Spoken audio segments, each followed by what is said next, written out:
Over the years of the new generation of gaming, there have been a handful of games and series that come along and grabs absolutely everybody's attention. Majors being like Grand Theft Auto, Halo, Super Mario, Gears of War, Street Fighter, God of War, and Final Fantasy.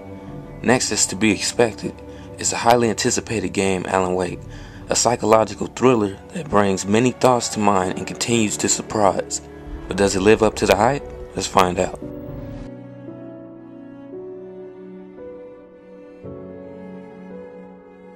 At first, when hearing about this game, I thought it would be putting itself off as some sort of Heavy Rain, which Alan Wake is not as good as, but still succeeds. It takes the idea of PS3's Heavy Rain of making a game that's about human life on a slightly non-fictional journey, which is incredible. It starts off as Alan having a complete nightmare of himself hitting a man walking down a highway with his car. From there on, things get bad. When the man's body disappears and produces itself into some type of hunting spirit named the Taken, it gets really bad. The Taken consistently suggests that they were created by Alan as the nightmare progresses. Alan, being very frightened, finds guidance in an unknown light in the sky, possibly God, which tells him that the only way to defeat the darkness is with the light, in which he simply is given a flashlight to fend off darkness protection, and a revolver to keep what's left of the Taken away from him. Handsome. After the nightmare, I find out that Alan is an author of a best-selling crime thriller book. After having not written in years, him and his wife take a vacation to a small town called Bright Falls to free his mind with a different surrounding. But soon he finds that it's impossible to escape fame. From there on, more and more stories start to unfold. He meets new people, dreams occur, he ends up in a mental institution, and bad things start to happen, leading Alan to the end of the story. But I won't get into that right now.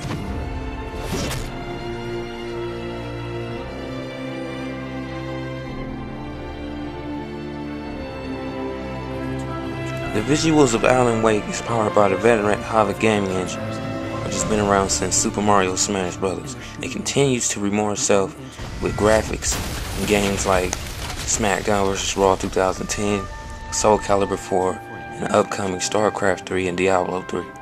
These graphics are great, especially for the environment and the surroundings that you find yourself in. Visuals and text adapt, even with internal motion blur.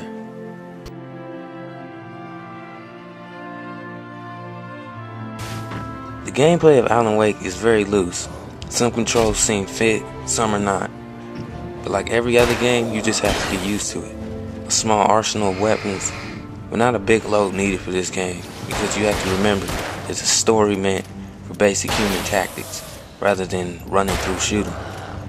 Movement fits so well in Alan Wake, with dodging enemies and speeding away from trouble. Another highly used tool in this game is the flashlight. This may seem pathetic at first, but believe me, that flashlight is your ticket out of a pitch black hell. It helps you find secret items and discover new things, and is used for many strategic scenarios.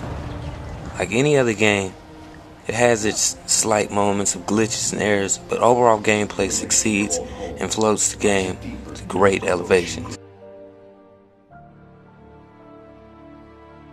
Music in this game comes and goes like an actual thriller movie. It creates dark tension with orchestrated music. But the best thing about it is that it knows when to stop.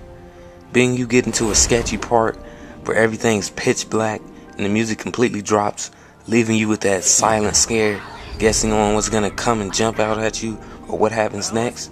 This makes the game worth playing alone, being completely unpredictable and luring tension with its music.